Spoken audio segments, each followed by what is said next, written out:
Amen. Et le chapitre 1.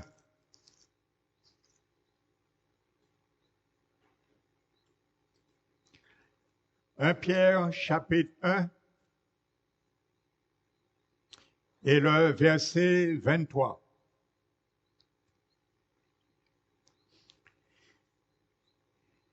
Il est marqué quelque chose que nous savons déjà, mais nous allons l'apprendre encore ce soir d'une manière plus profonde. Alléluia. La Bible nous dit, puisque vous avez été régénérés, non par une semence corruptible, mais par une semence incorruptible, par la parole vivante et permanente de Dieu. Alléluia. Amen. Gloire à la parole de Dieu. Amen.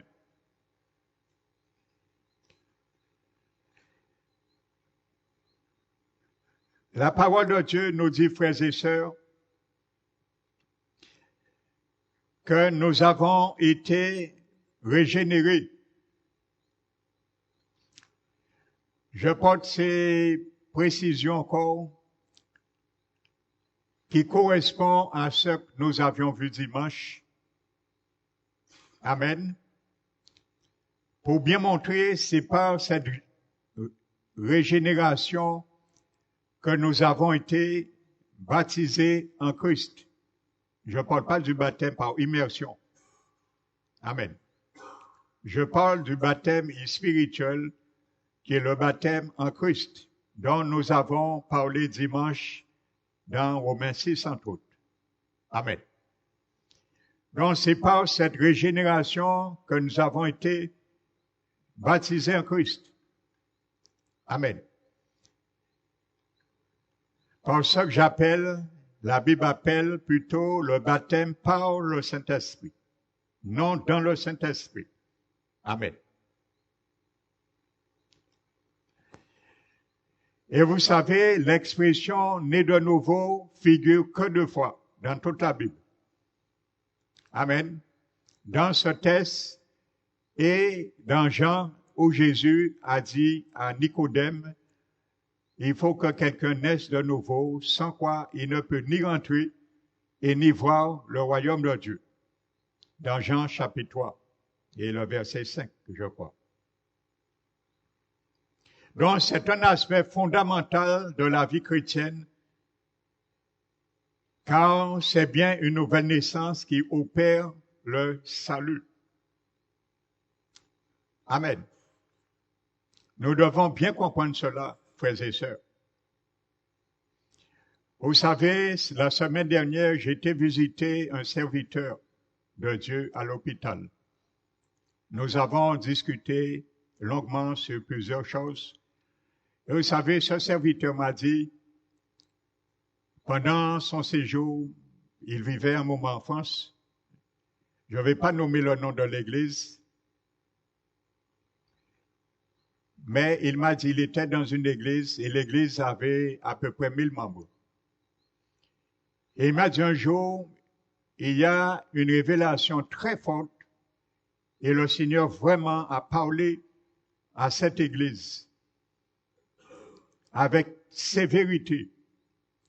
Et il a dit, il y a 80% dans cette église de gens qui ne sont pas nés de nouveau. Et tous avaient accepté Jésus et passé par le baptême d'eau. Vous imaginez, ça veut dire qu'il y avait 800 membres qui pensaient être sauvés, nés de nouveau et ils n'étaient pas. Et il n'y avait que 200 sauvés dans cette église au moment que le Seigneur parlait. Pour bien prendre conscience de ça, frères et sœurs. Alléluia. Amen. N'oubliez pas, Jésus vient. Lorsque Pierre dit « nous sommes nés de nouveau », c'est le mot grec qu'il emploie « anagénao ». Et ce n'est pas un terme métaphorique, mais qui est vraiment littéral. C'est vraiment une nouvelle naissance. Ce n'est pas une réhabilitation. Amen. Parce que lorsque quelqu'un naît, il n'y a pas de réhabilitation, parce que cette personne n'était jamais née avant. Une naissance est une naissance. Amen. Donc, autant la naissance physique, la naissance spirituelle est la même chose. Donc, ce mot grec exprime parfaitement, d'une façon littérale. Amen. Lorsque nous acceptons l'offre de la vie de Dieu que la Bible appelle Zoé, qui est vie éternelle, la vie divine, par Jésus-Christ, nous renaissons instantanément de Dieu dans notre esprit. C'est un miracle instantané. Donc, ça veut dire, si quelqu'un avait dit, Seigneur, je t'accepte dans ma vie comme sauveur et Seigneur, et ensuite cette personne a pris le baptême d'eau, cette personne n'est pas née de nouveau, c'est parce qu'il a fait une fausse,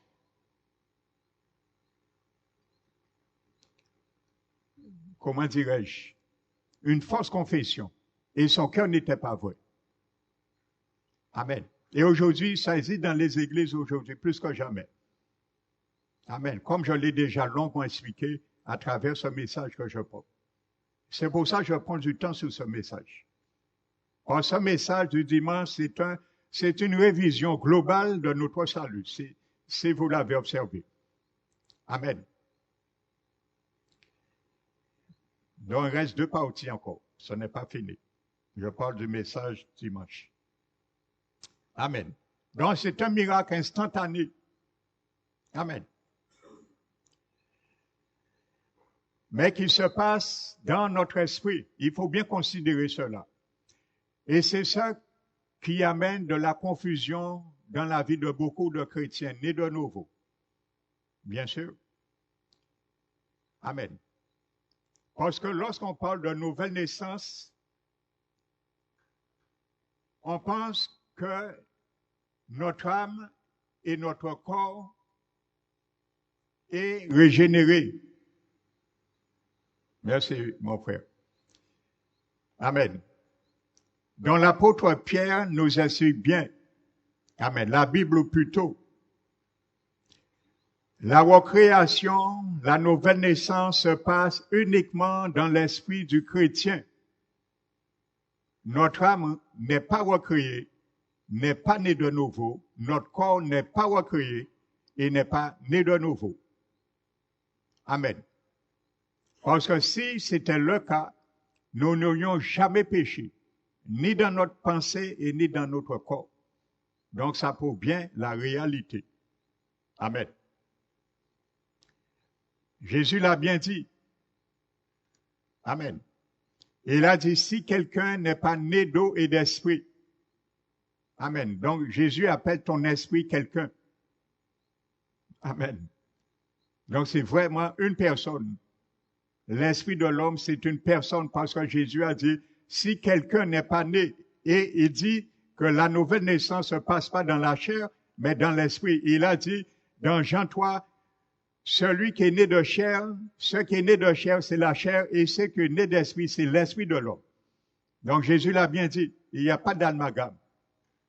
Donc Jésus, quand il dit, si quelqu'un n'est pas né de nouveau, il parle à l'esprit humain. Il appelle quelqu'un. Ton esprit s'appelle quelqu'un. Mon esprit s'appelle quelqu'un parce que je suis une personne que je ne vois pas dans un miroir. Quand je me regarde, je ne me vois pas. Parce que ma personne, en réalité, est à l'intérieur d'un appartement, qui est mon corps physique.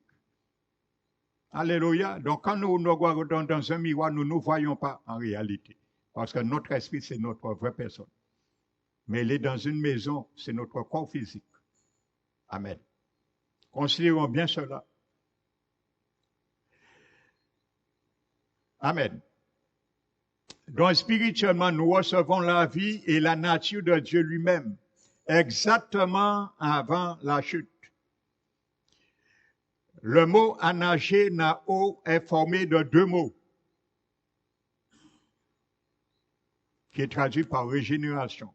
Ce mot grec est formé de 2 mots. Premier mot, génao, qui signifie procréer. Tu as été procréé. Ça signifie engendrer ou régénérer. Donc tu vois bien, ton esprit, mon esprit a été procréé, engendré. Ce n'est pas une réhabilitation. C'est pour ça que Jérémie avait dit, nous donnons notre esprit. Et vois-tu pas mon esprit, mais ça veut dire, notre esprit à la régénération est transformé à 100%. Amen. C'est ça que ça veut dire. Contrairement à notre âme et notre corps. Parce qu'avant que la procréation, avant la nouvelle naissance de notre esprit était atteint et affecté par le péché, comme notre âme et notre corps. Notre esprit possédait l'ancienne nature et l'ancienne vie. Et c'est pour cela la nouvelle naissance permet que la nature divine de Dieu et la vie de Dieu rentrent dans notre esprit. Et il supprime la vie adamique dans notre esprit, mais pas dans notre âme. L'âme encore a l'ancienne nature et l'ancienne vie. Notre âme demeure inchangée et notre corps également. Amen. Alléluia. Et le deuxième mot, c'est Anna, qui veut dire de nouveau. Donc, régénération veut dire procréer, engendrer de nouveau. Donc, tu vois bien, c'est une nouvelle naissance. Alléluia. Qui se passe uniquement dans l'esprit humain, ni dans l'âme, ni dans le corps. Alléluia.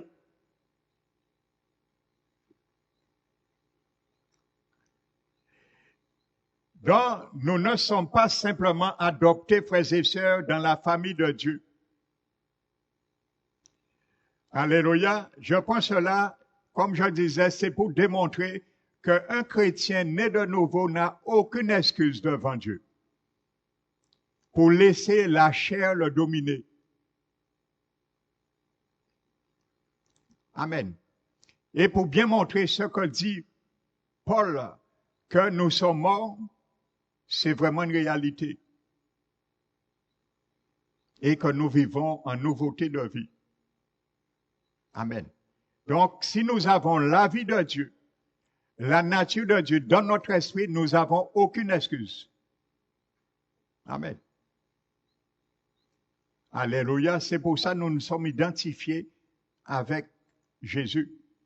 Et cette vie est cachée en Jésus-Christ. Donc, nous ne sommes pas simplement adoptés dans la famille de Dieu.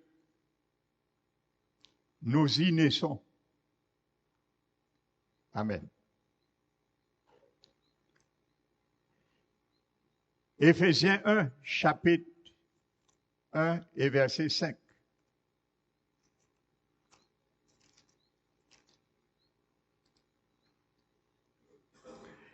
Il nous a prédestinés dans son amour à être ses enfants d'adoption par Jésus-Christ selon le bon plaisir de sa volonté. Le mot traduit là par adoption, c'est le mot huiothesia.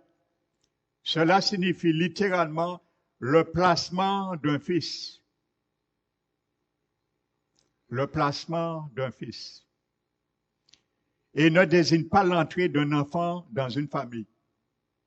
Parce que nous sommes déjà adoptés dans la famille. Amen. Alléluia. Donc, c'est le mot thésia. Il est employé lorsqu'un enfant qui fait déjà partie de la famille passe sous l'autorité d'un fils adulte qu'on appelle huios. Amen. Donc, c'est une question, ce mot grec traduit une question de juridiction et de droit. Je continue 1 Pierre 1, 23. Le mot semence.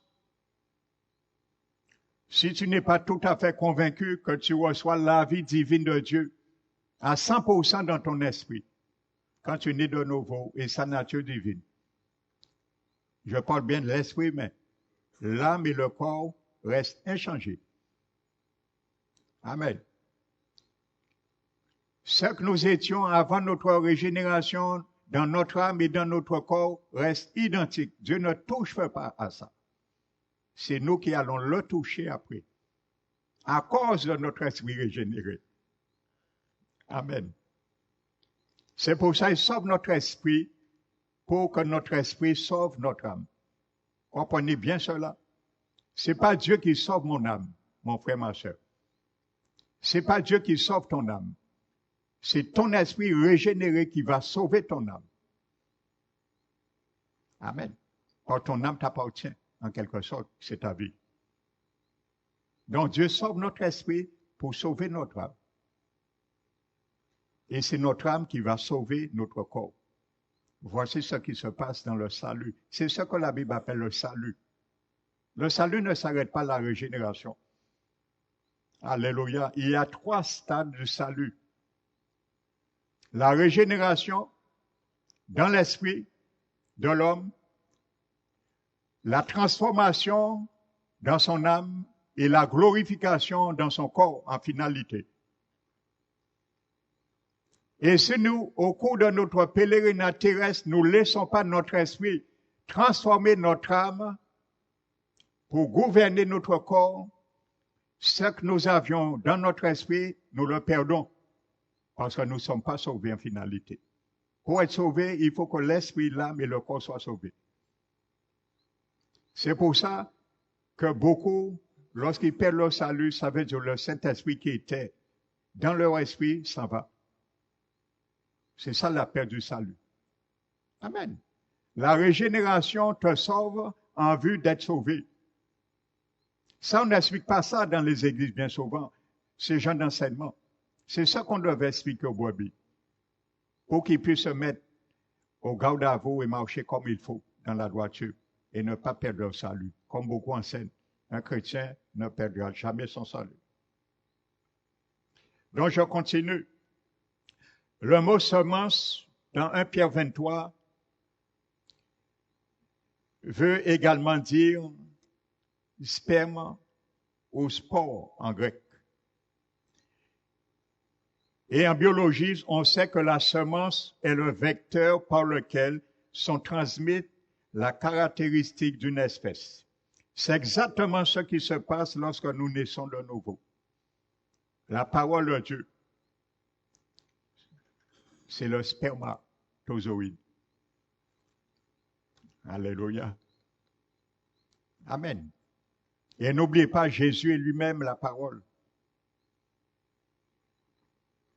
Donc c'est ce qui se passe lorsque nous naissons de nouveau. Nous recevons la vie et la nature de Dieu de la même manière que nos parents terrestres nous ont transmis notre ADN biologique.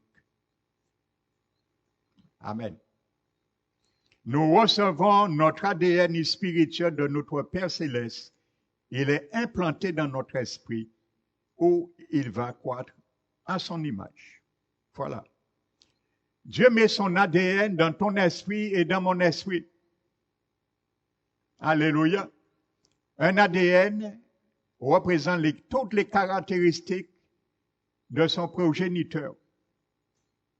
Amen. Donc ce sperme, qui est la parole, apporte l'ADN de Dieu dans mon esprit avec la vie et la nature de Dieu. Comme un enfant reçoit l'ADN de son père. Exactement la même chose. Donc nous recevons l'ADN, nous l'avons vu, nous sommes enfants de Dieu, adoptés, fils.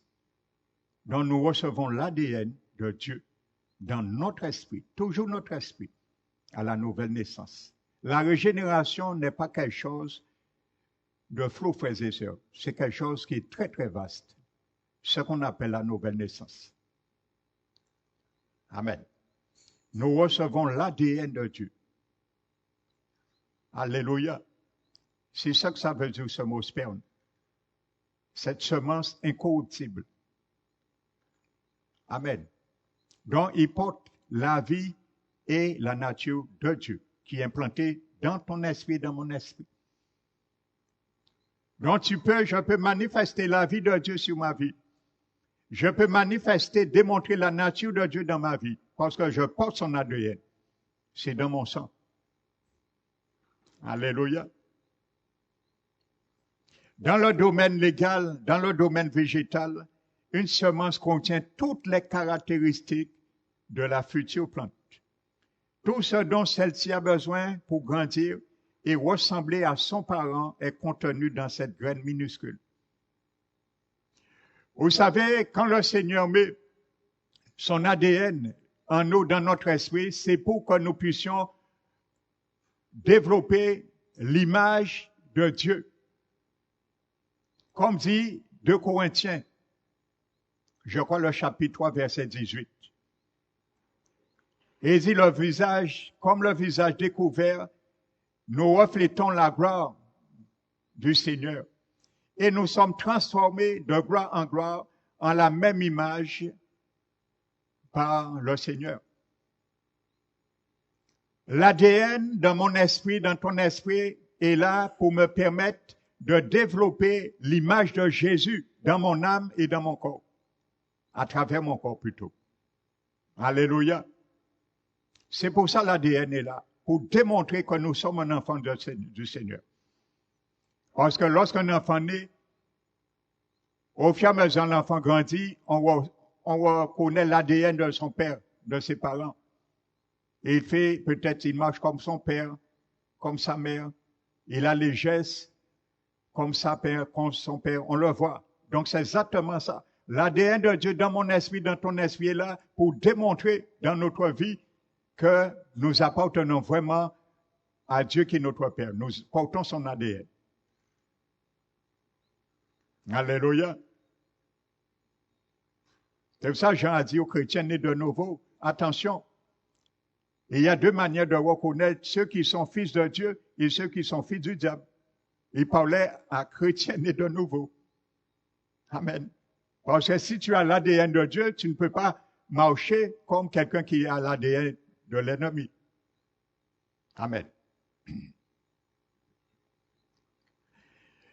Donc, il nous a scellés de son ADN par son esprit. C'est ce qu'on appelle le baptême par le Saint-Esprit. Il nous a scellés. Et nous sommes aimés, acceptés, guéris, destinés à accomplir de grandes choses dans le royaume. La liste est grande. Amen. De la même manière, nous sommes son ouvrage. Éphésiens 2, 10 le dit. Nous sommes son ouvrage, nous avons été créés, recréés en Jésus-Christ pour de bonnes œuvres. Vous voyez, l'ADN de Dieu dans mon esprit, dans ton esprit, il nous a créés pour de bonnes œuvres. Éphésiens le dit. Ces bonnes œuvres, il les a préparées d'avance. Et ces œuvres est en toi et en moi. C'est dans notre esprit. L'ADN porte ces œuvres. Amen. Pour que nous les pratiquions. Comment nous allons les pratiquer? En les faisant descendre dans mon âme et dans mon corps. Alléluia. Et j'avais déjà expliqué cela. Le mot grec est traduit par préparer d'avance, c'est un seul mot grec. Ça décrit un tailleur qui prend les mensurations d'une personne avant de lui confectionner un vêtement. Non, je passe sur ça, j'ai longuement expliqué cela.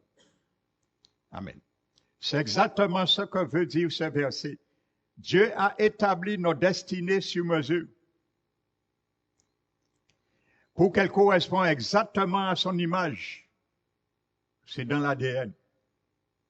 Amen.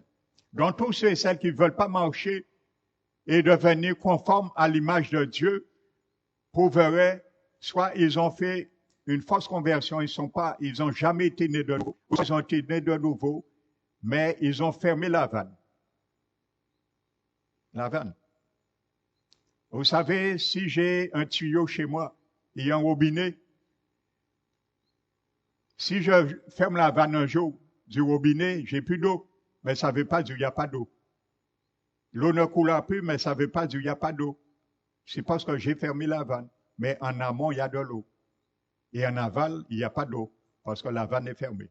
Donc, il n'y a pas d'écoulement. Donc, si nous fermons la vanne, la vie, la nature qui est dans mon esprit ne peut pas couler sur mon âme parce que j'ai fermé la vanne. Amen. Donc, tout ce qui est dans mon esprit, l'ADN, tout, il n'y a rien qui se manifestera dans mon âme parce que j'ai fermé la vanne. Mais ça ne veut pas dire que je ne suis pas né de nouveau.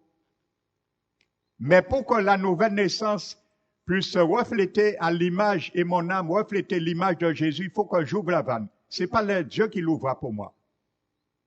C'est moi ouvrir la vanne. Si je l'ai fermée. Amen. Et cette vanne, c'est mon âme. C'est mon âme qui ferme et qui ouvre la vanne. Du flot du Saint-Esprit qui veut jaillir en moi. Alléluia.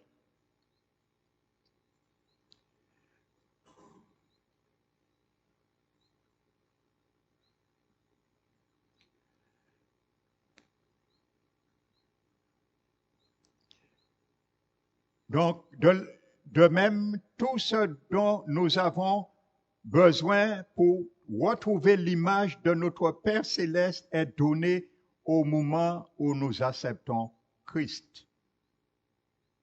Il ne nous le donne pas à petit feu, petit goutte, il nous donne tout. La vie de Dieu, c'est la vie de Dieu. Amen. Quand Dieu donne la vie, il donne sa vie. La vie de Dieu en nous, sa nature en nous. Il ne donne pas une partie de sa nature, il donne toute sa nature. C'est dans notre esprit. Amen. L'ADN de Dieu, sa vie éternelle, est chargée dans notre esprit. C'est ça le proverbe dit, l'esprit de l'homme est la lampe de l'Éternel. Et il éclaire jusque dans toutes les profonds de l'être. L'esprit de l'homme est la lampe de l'Éternel.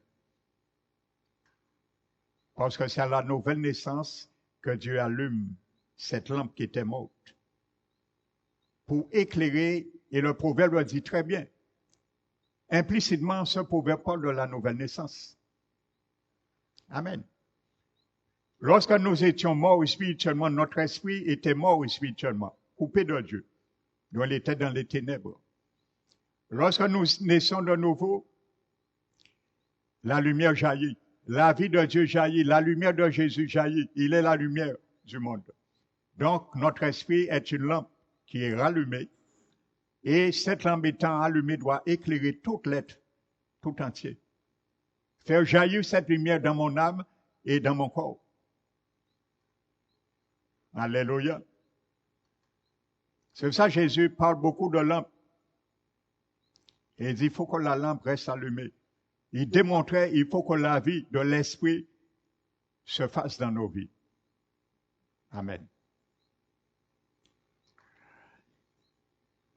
Notre destinée est assurée. Nous avons pleinement lui, comme Colossiens 2:10 le dit, dans notre esprit. Dès lors, tout ce qui nous reste à faire, c'est devenir extérieurement celui ou celle que nous sommes déjà intérieurement. C'est tout ce que Dieu nous demande. Mon frère, ma soeur, la nouvelle naissance, le baptême en Christ est fait pour nous permettre de devenir extérieurement ce que nous sommes déjà intérieurement. C'est ça que Jésus veut que le monde voit. Pas dire au monde ce que nous sommes intérieurement, mais démontrer au monde ce que nous sommes intérieurement, extérieurement. C'est ça, la vie chrétienne. Amen. Alléluia. Celui qui démontre extérieurement ce qu'il est intérieurement démontre que la lumière de Jésus brille dans son esprit. Il démontre que la vie de Jésus se répand par son esprit régénéré. C'est ce que la Bible appelle la prédestination. Amen. Nous l'avons vu. Nous avons été prédestinés. Amen. C'est ce que la Bible appelle la prédestination. Ce mot prédestination ne veut pas dire Dieu décide d'avance qui sera sauvé et condamné. C'est pas ce que ça veut dire ce mot, hein, que je vais vous démontrer dans le grec. Ça s'appelle la prédestination. Ça veut dire Dieu a prédestiné, a mis tout en œuvre avant même nous naissions. Dans l'ADN, c'est ça que ça veut dire. Il connaît tout. Il a pris nos mensurations, il a tout donné. Nous avons tout pleinement en Christ, c'est ça. Mais Dieu n'a pas décidé d'avance, je vais sauver un tel. Peu importe ce qu'il veut ou pas, je vais le forcer pour qu'il soit sauvé. Et je vais décider d'avance qu'un tel sera condamné. Non, c'est pas ça qu'on appelle la prédestination. Amen. Alléluia. Il y a un texte qui est clair dessus, je l'ai déjà expliqué, c'est Acte 13. Amen. Le terme pour horizon qui est employé par prédestination indique simplement que Dieu a déterminé à l'avance que vous serez comme son Fils. Amen. Le mot pour, dans ce mot grec, pour horizon, a le sens de à l'avance. Amen. Et le mot horizon signifie horizon ou limite. Donc Dieu a décidé d'avance nos mensurations, c'est ça que ça veut dire, prédestiné. Alléluia, ça veut dire, il a dit, bon, maintenant, quelqu'un qui sera né de nouveau, régénéré, dorénavant, il ne pourra plus marcher ainsi. Il met une barrière, une limite. Et si ces personnes franchissent cette limite, c'est dangereux. C'est ça que ça veut dire. Il a prédestiné d'avance nos mensurations, nos limites, nos lignes de démarcation, ce que nous devons faire et ce pas faire, ce qu'il va nous permettre de faire et ne pas faire. C'est ça que ça veut dire ce mot. Rizo. Il a déterminé d'avance, mais il ne m'a pas désigné d'avance qui sera sauvé ou pas sauvé. C'est nous qui décidons. C'est moi qui décide si je suis sauvé ou pas, mon frère, ma soeur. C'est toi. Dieu t'a donné la vie éternelle. Tu l'as saisie. Tu la protèges ou tu la perds. Ça, c'est toi. C'est pas Dieu qui le fera. Amen. Comprenons bien cela. Amen. Donc Dieu a établi à l'avance les limites de qui nous sommes et définit nos horizons. Il connaît et prépare notre destinée. De savoir cela pour nous remplir de sentiments de sécurité. Amen. Paul emploie dans Éphésiens 1:11 le terme prothésis. En lui, nous avons aussi été mis à part, prédestinés selon le plan de celui qui opère tout dessein, la décision de sa volonté. Et selon le dessein éternel qu'il a réalisé par le Christ Jésus, notre Seigneur. Amen. Donc, Jésus, le Seigneur avait écrit le plan de notre vie avant même que nous ne sortions du ventre de notre mère. Il nous a scellés de son ADN par son esprit lorsque nous naissons de nouveau. Amen. C'est pour cela qu'il dit que nous sommes son ouvrage. Amen.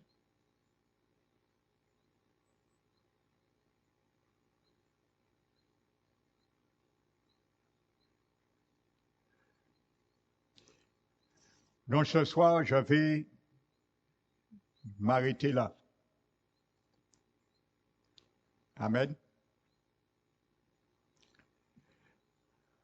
Pour bien montrer que ce que nous avons vu dans Romains 6, nous avons prié vendredi sur cela, nous avons exploré plutôt dimanche,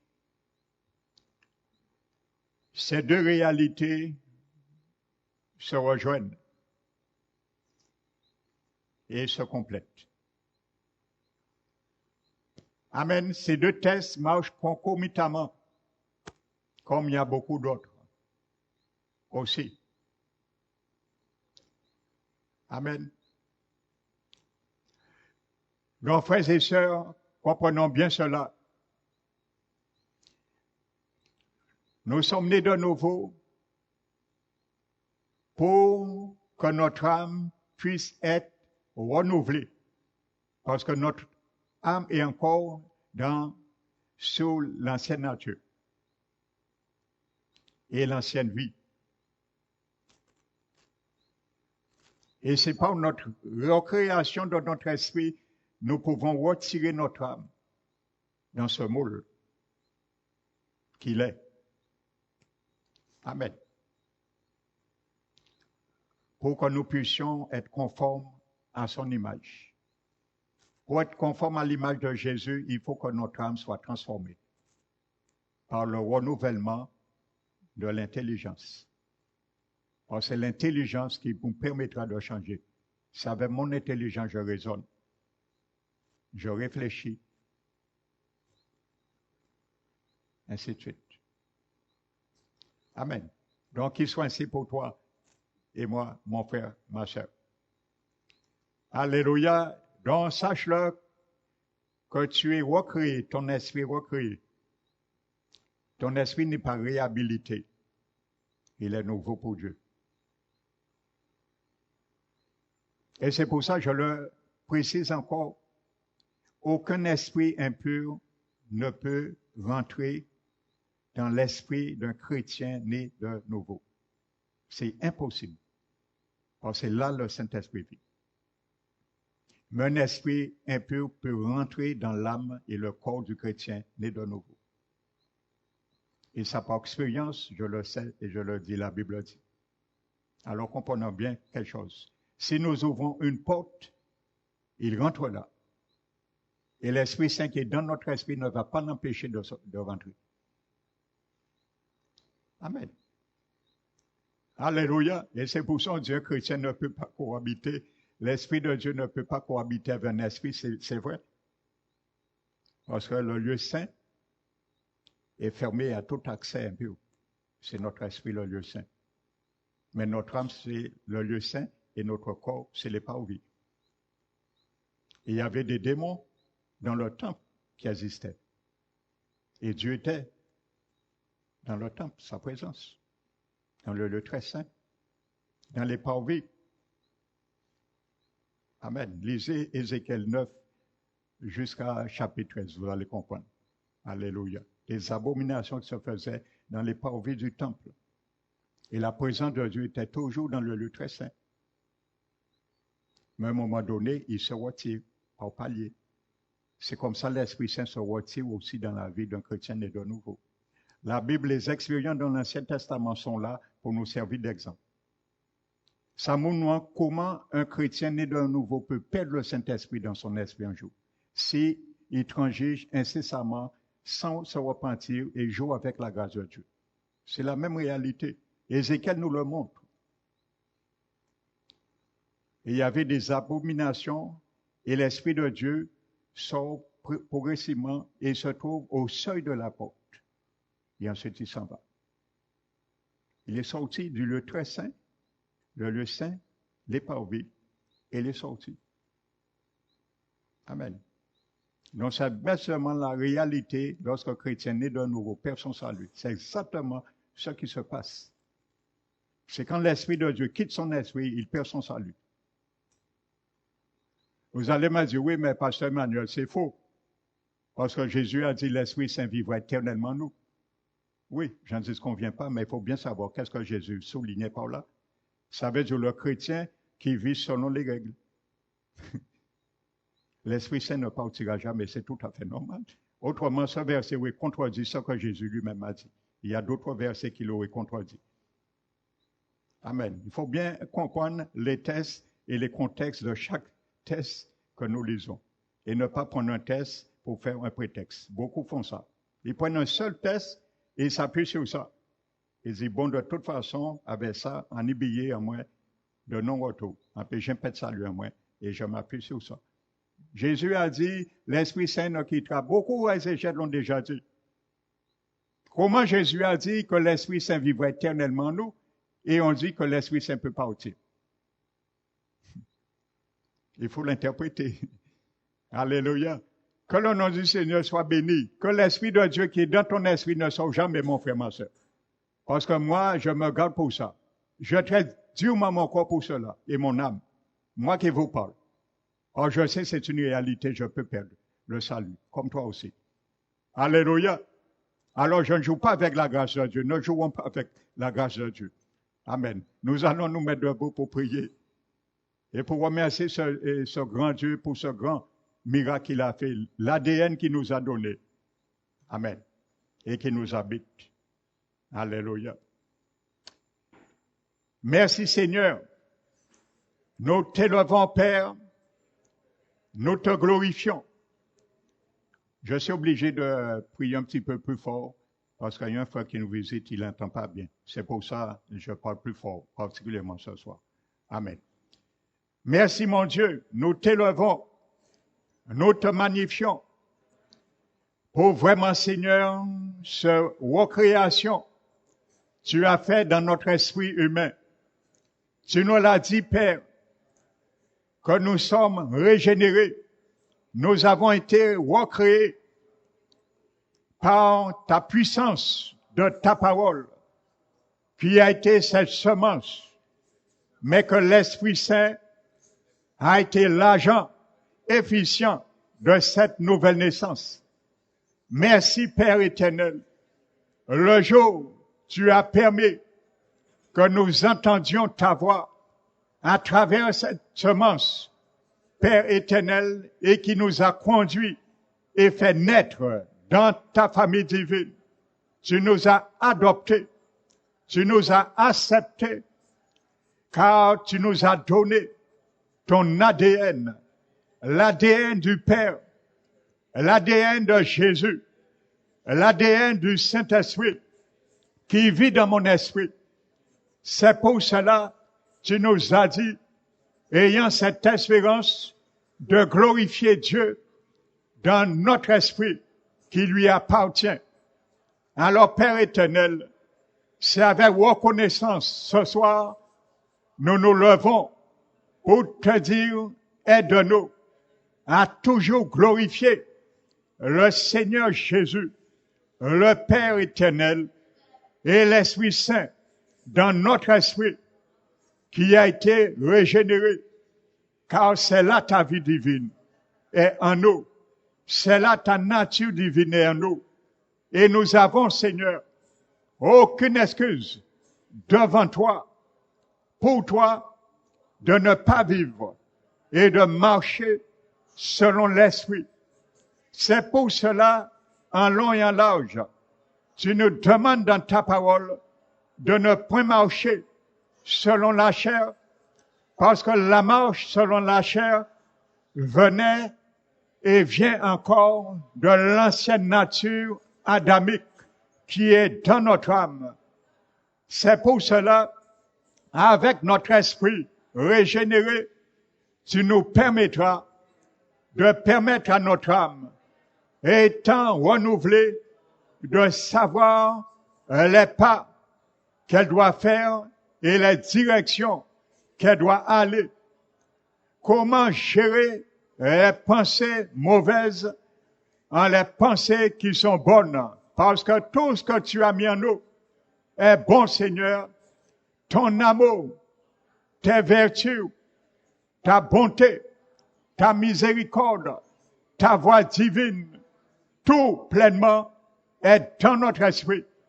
Alors merci Seigneur pour cette révélation, pour l'excellence de ta révélation, car tu as dit, c'est la révélation de la parole qui éclaire. Alors puisses-tu nous éclairer davantage encore pour que nous sachions comment, Seigneur, gérer notre vie. Comment gérer, Seigneur, ce que tu as mis en nous, ta nature divine, ta vie éternelle, pour le faire descendre dans notre âme et être à l'image de celui qui nous a créés. Car tu nous l'as dit dans ta parole que nous devons nous dépouiller des vieils hommes qui se corrompent par les œuvres et ces mauvais désirs ayant revêtu l'homme nouveau qui se renouvelle dans la connaissance à l'image, selon l'image de celui qui l'a créé.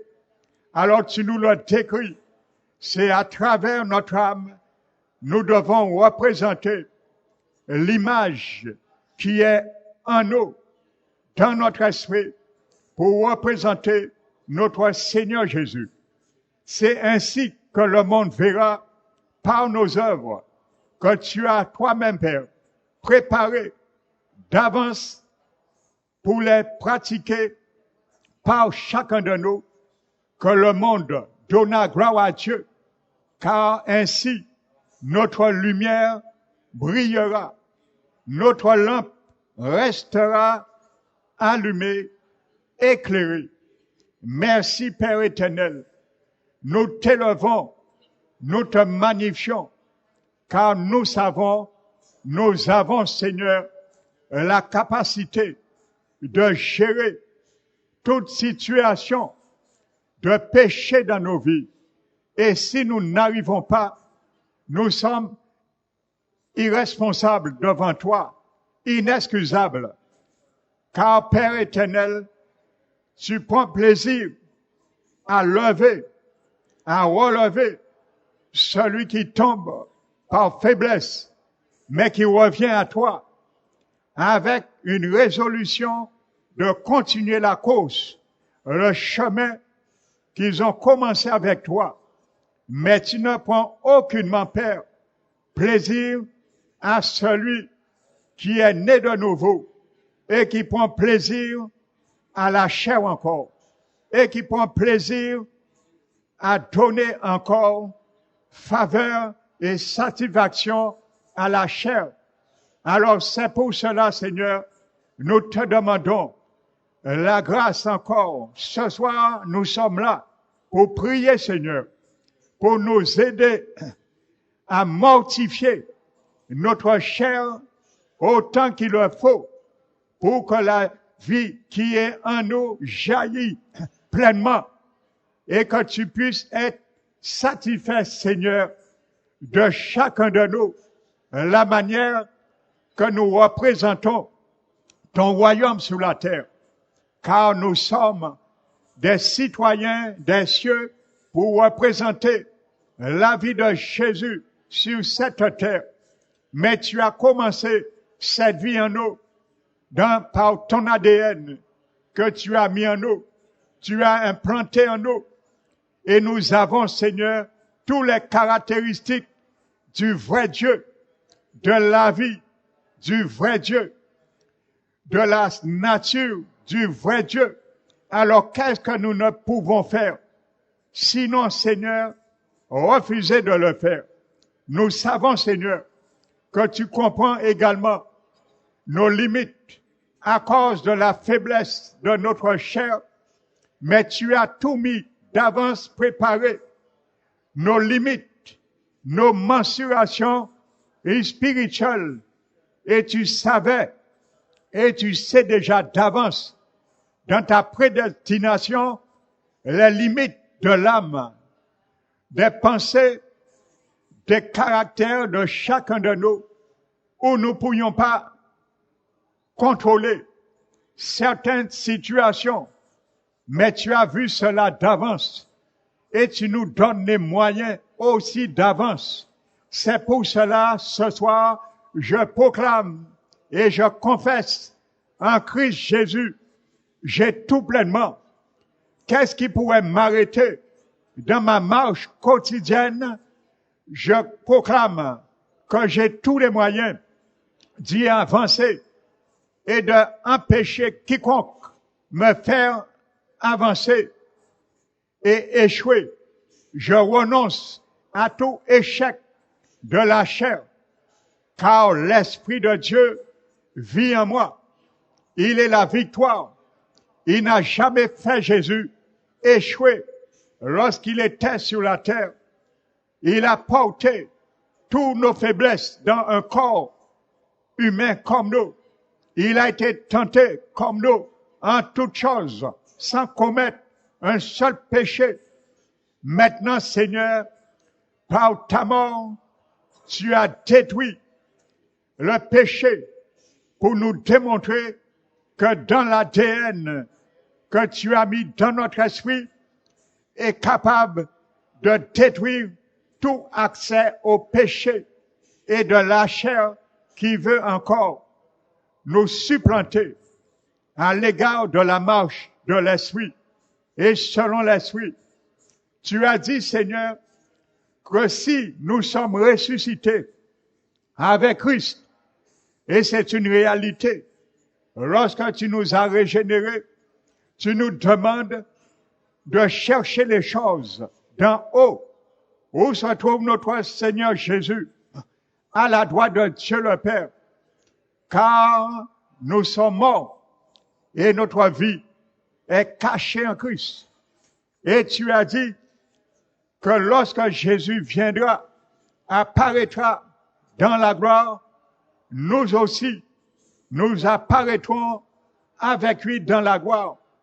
Car lorsque Jésus, notre vie, apparaîtra, alors tu nous montres que la vie éternelle est Jésus-Christ. C'est pour cela le Seigneur Jésus vit en nous, dans notre esprit. Et c'est là qu'il met la vie éternelle, car lui-même est la vie éternelle. Ce soir, Seigneur, qu'il soit point ainsi parmi nous. Aucun de nous ne puisse permettre à notre Seigneur, qui est la vie éternelle, ne sortir un jour dans nos vies. Car ce sera le plus grand désastre qui puisse exister dans notre vie. Merci, Seigneur. Nous prions, Seigneur, pour tous ceux et celles à travers ton peuple qui est encore en train de te mettre dehors à travers toutes les églises en Guadeloupe, que tu puisses permettre qu'ils entendent ta voix. Car tu es en train de frapper à l'instant que nous prions. Combien d'enfants du Seigneur qui sont en train de fermer la porte à ta voix pendant que tu frappes encore dans leur cœur pour t'ouvrir encore l'accès, Seigneur, qu'ils ont fermé. La vanne, Père éternel, tu es en train de frapper afin qu'ils trouvent, Seigneur, que ce soit la parole qui restaure, que ce soit dans les autres églises en Guadeloupe, afin que tu rentres de nouveau et que tu soupes avec eux les derniers moments, Seigneur, afin de relever nos chutes, relever, Seigneur, la chute de beaucoup, Père éternel. Il y a beaucoup qui ont quitté ta main. Ils sont allés, Seigneur, dans des sectes. Père éternel, qu'est-ce qu'ils te diront le jour du jugement s'ils perdent leur salut? Ils ont entendu les avertissements. Alors, Père éternel, comment croire une telle chose? Mais c'est des choses qui arrivent et qui arriveront encore. Alors, Père éternel, que tu nous fasses grâce, Seigneur, que ça n'arrive point parmi nous, au milieu de nous, car c'est déjà arrivé. Nous le prions, Seigneur, pour tout ton peuple, établi en Guadeloupe, que tu les arraches, Seigneur, à travers ce gouffre, que tu les arraches, Seigneur, à travers, Seigneur, Père éternel, à travers cette séduction, Père éternel. Nous prions, Père, car tu as dit, maintenant, étant ressuscité avec Christ, nous devons faire mourir dans notre chair, dans notre membre, tout est terrestre, car c'est ainsi que nous marchions autrefois lorsque nous vivions dans ces péchés. Et tu nous dis dans ta parole, c'est ça qui amène la colère de Dieu sur les fils de la rébellion. Alors, Père éternel, tu nous demandes de sortir encore dans ces choses, ayant été renouvelé, revêtu l'homme nouveau, qui se renouvelle dans la connaissance. Alors, Père éternel, pour que notre âme puisse se renouveler, il faut que nous connaissions ta parole. Aime-nous à aimer ta parole. Aime-nous à aimer, Seigneur, la communion fraternelle, particulièrement le vendredi, le dimanche, Seigneur, pour entendre ta parole. Car c'est par la connaissance de ta parole, ils pourront, Seigneur, être renouvelés et être à l'image de celui qui l'a créé, Jésus-Christ. Alors, Père éternel, si nous voulons refléter ton image, nous devons connaître ta parole qui nous demande et nous explique, Seigneur, comment laisser notre âme se renouveler, comment laisser notre âme ouvrir la vanne pour que l'eau, la source qui est dans notre esprit, puisse jaillir en elle et communiquer la vie dans notre corps, avoir une bonne démarche, Père éternel, et ne pas faire, Seigneur, comme ton peuple, qui raidissait son cou avant, tu les demandais de se placer dans les chemins et de regarder et de demander où est le sentier antique, où est la bonne voie. Tu leur demandais de faire cela, mais ils te disaient, tu disais de marcher dans les voies droites. Ils te disaient non, nous allons pas marcher dans les voies droites. C'est ton peuple qui te disait cela, Seigneur. Ton peuple, Seigneur, était en train de confronter avec toi, Père éternel. Alors aujourd'hui, nous sommes de la même nature que Israël antique. Nous sommes de la même nature. Rien n'a changé dans notre âme. Aujourd'hui, nous pouvons te le dire, même si nous te le disons pas d'une manière explicite, mais nous te le disons d'une manière implicite, bien souvent dans nos vies.